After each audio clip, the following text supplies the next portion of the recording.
Hello everyone, my colleague is Fanny Lachery and she is PhD student in archaeoenvironment at Paris-Sorbonne University. And my name is Jonhattan Vidal. I'm an archaeologist at the French Ministry of Culture. We are pursuing this world tour, bringing you now in the Southern Hemisphere, in the Indian Ocean, and we want to present how we visualize micro-relief in a macro-relief landscape in Mafate at La Réunion Island.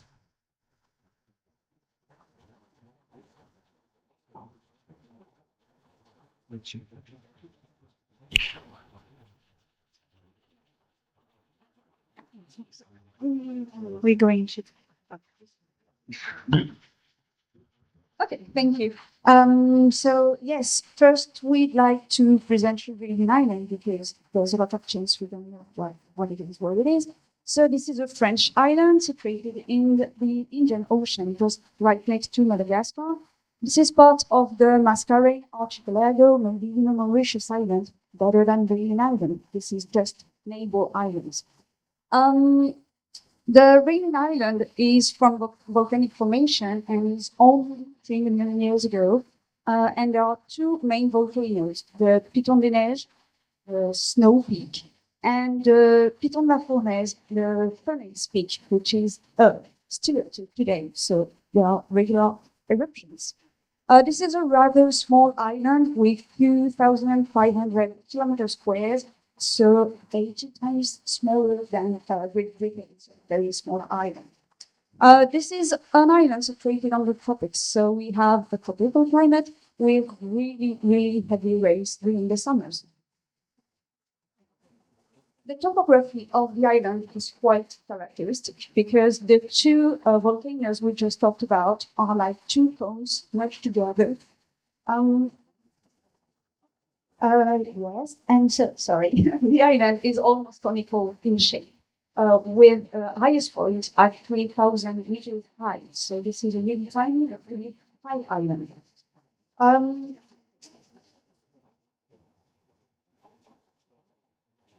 Sorry. So volcanism, earthquakes, and erosion led to Piton des Neiges dismantling for millennia and resulted in the formation of research that you can see here. So this is the cirque of Silos, Salazie, and Mafate, and we are just interested in Mafate today.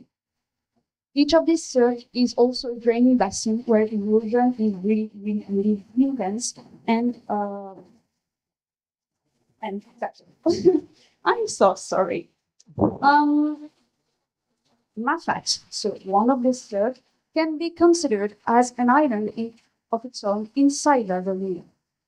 This proportionally small cirque of only 100 kilometers square is home to a wide variety of landscapes, as you can see there. The specificity of Mafate is that there is no road to Mafate and no road inside of Mafate. So the people living there just walk.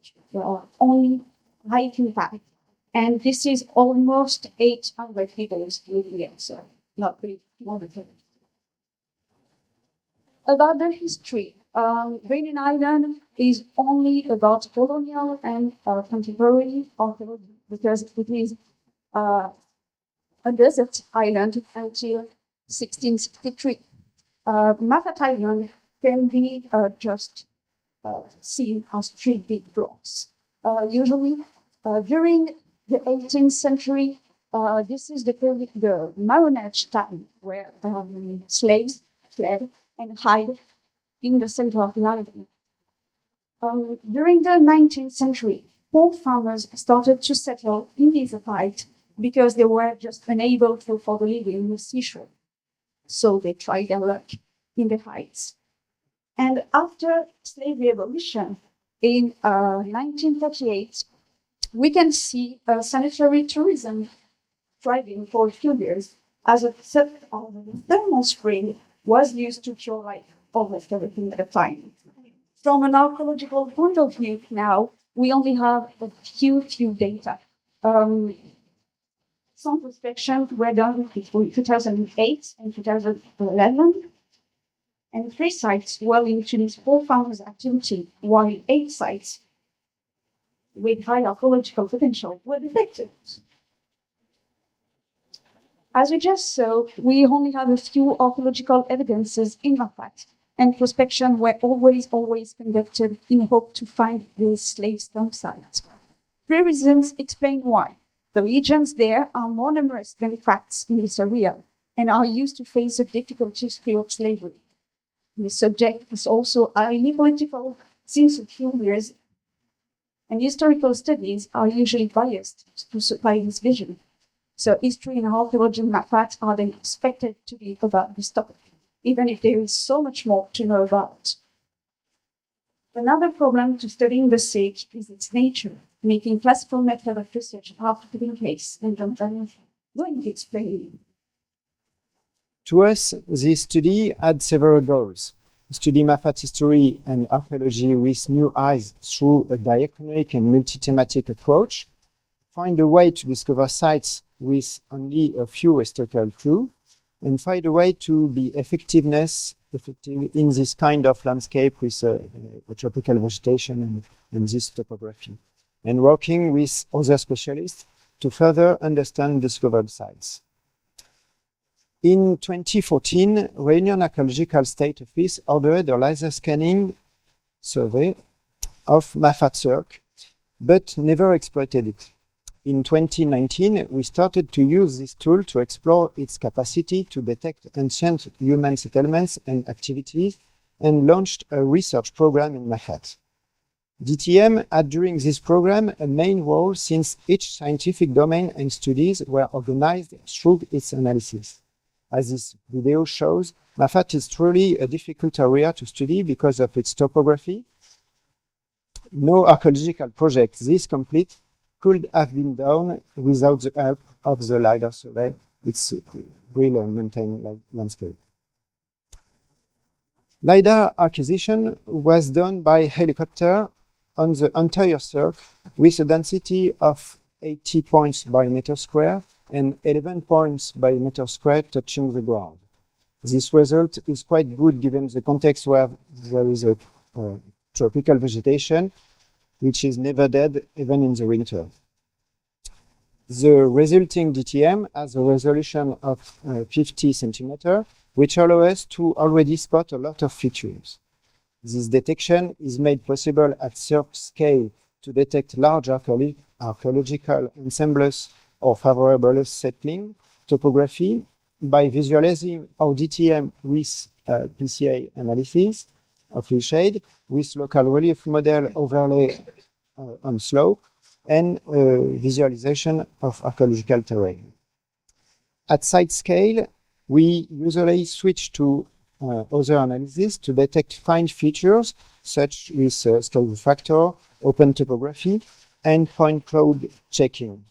This last one is also an interesting tool to already have an idea of the real state of each site in terms of vegetation, and can be used to interpret vegetation repartition before visiting the site. In some cases, it can help to detect and identify trees of interest. Here are some of the main features we have found in Mafate during our project. Circular enclosures are very frequent in our sites and are oftentimes built joined to a massive rock that can be moved and is then used as part of the structure. What is this one? The enclosure around. Retaining walls are almost everywhere since slopes need management to receive structures.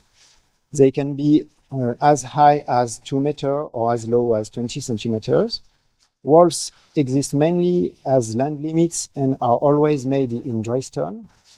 And a lot of paths can be seen in our DTM and help us to understand connections between areas. On a few occasions, we found stone extraction sites or drains to manage rainfall or to irrigate cultures. An important part of our data processing is about DTM features digitization. We elaborate a simple way to digitize and classify features. We first need to represent features in form of a surface or line based on its real geometry and size, and describe its nature. If it's positive, negative, shouldering, the ledge signal. Each feature is then described in form for asking for the source of information, its type, and if it's seen on the field or not. After this technical interpretation, we follow up with the technical is this one, and the archaeological interpretation on another page to assume our structure identification, its chronology, and the accuracy of our guess. Our work presents for each group of entities this synthesis of visualization and interpretation with different visualization and the notation of the structures. In the end, all these digitized features create an archaeological map at Mafate scale, where each feature is located and shown by relief tip or archaeological use. Today, we digitized more than 4,000 features in every part of the survey. Plans of each site is also created this way by checking on field or first guesses and refining structure geometry. Our GTM is precise enough to skip usual fieldwork such as structure planning and allow us to be even more efficient in our pedestrian prospections, where we can't bring a lot of material since we have to carry it by ourselves on difficult paths and off-road. Now back to Mafate to share with you some of our results.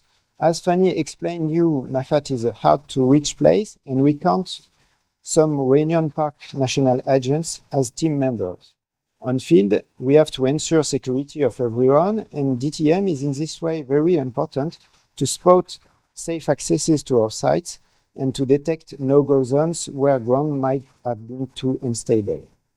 Rapidly, our fieldwork consists in finding features seen on the DTM, clearing them from the plant, recording them with our real-time GPS, and by picture.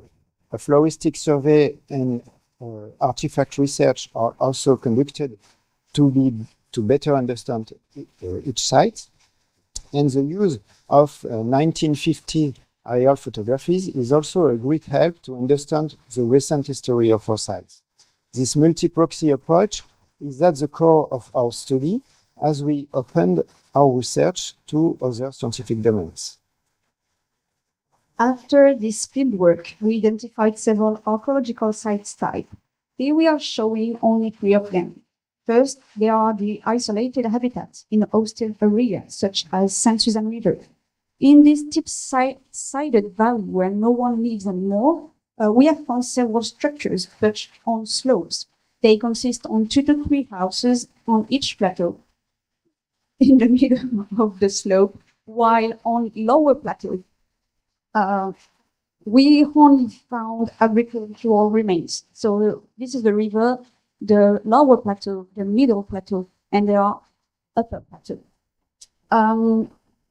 These complexes shown a lot of artifacts that allowed us to date our site from early 19th to mid-20th century, and even some decorative plants arranged in gardens that are still alive. Connections exist between these lower, middle, and also upper plateau. You can see a path just right here.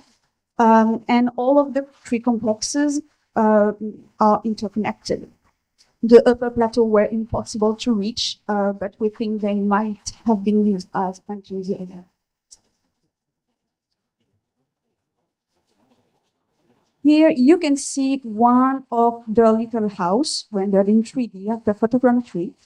You can see another one here. So these houses are the best preserved structures of Mafate. They are stone base where wood poles are still in place and prove there was wood walls over them. About the artifacts, you can see a bottle. We found like hundreds of pharmaceutical bottles, we don't know why, and a lot of daily objects such as this lighter.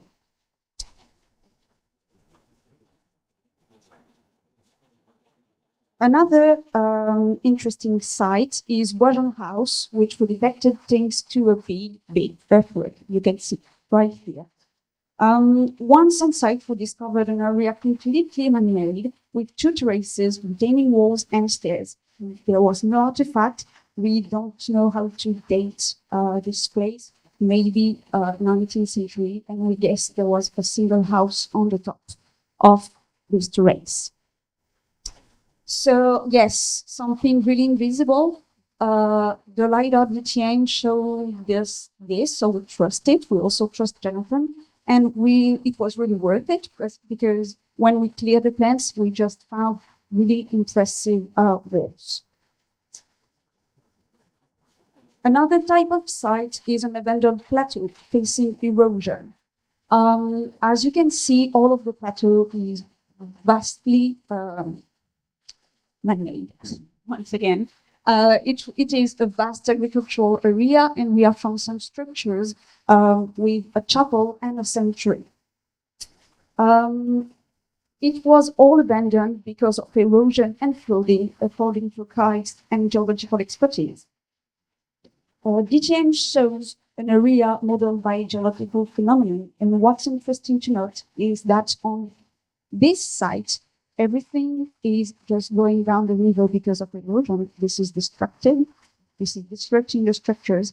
And on this side, byproduct of erosion are just covering the remaining structures. So this is a site that was abandoned because of erosion, and now the structures are threatened by erosion.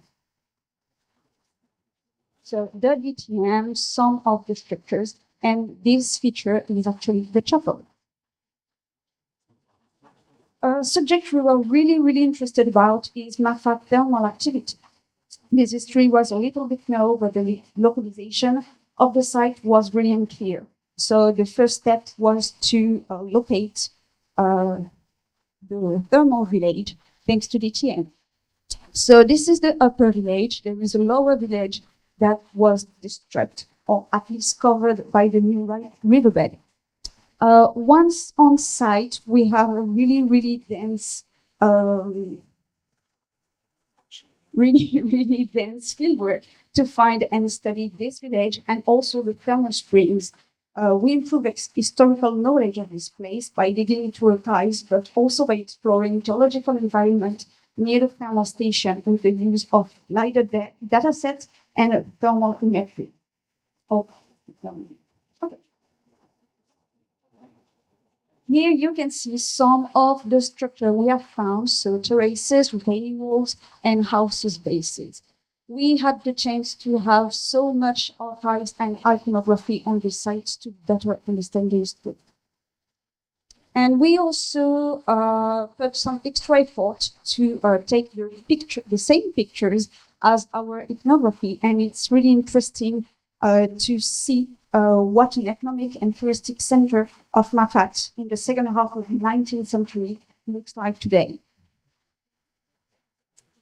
Well, this short review of with the short review shown you a few examples of our sites, and after the exploration of 10 test zones in the cirque, we can define a typology of sites, and this typology of site is linked to slope categories. We now have a good idea of type of habitats and activities through the ages in Mafate. It constitutes now a material point of view of Mafate history, more tangible and diverse. The cirque today, viewed as a haven for trekking and nature traveling, is frequently considered as a real wild and natural space. Our research and these integrated approaches allow to understand this place as a cultural landscape where we can read the human past, find archaeological evidences, and study relations between human activities and their environment through interactions and developments. After these archaeological considerations, we would like to talk about more of a technical subject. Exploring Mafate DTM with such a wide range of altitudes, we often remark a typical signal. We call it confetti because of this appearance and the VLT. And it consists in an assembly of very contrasted and colorful pixels neighboring each other. And we quickly saw that these opposite values are located in steep cliffs or at their base. To understand the signal, we checked the point cloud and identified its cause. This happened when several classified ground points next to each other have the very distinct altitudes. And this results in peaks in our DTN. So as you can see, the DTN show a lot of peaks, and with the point cloud, we can understand that this place are cavity and overhanging rocks can be seen. And this signal is can be used as a tool to detect this kind of morphology and show us places with an archaeological interest, because we know elsewhere in the island some site in this context using geological entities as rock shelters. Okay, and this to conclude, the project is far from being over, and we have to start again because we can find this competitive phase. Thank you. Thank you.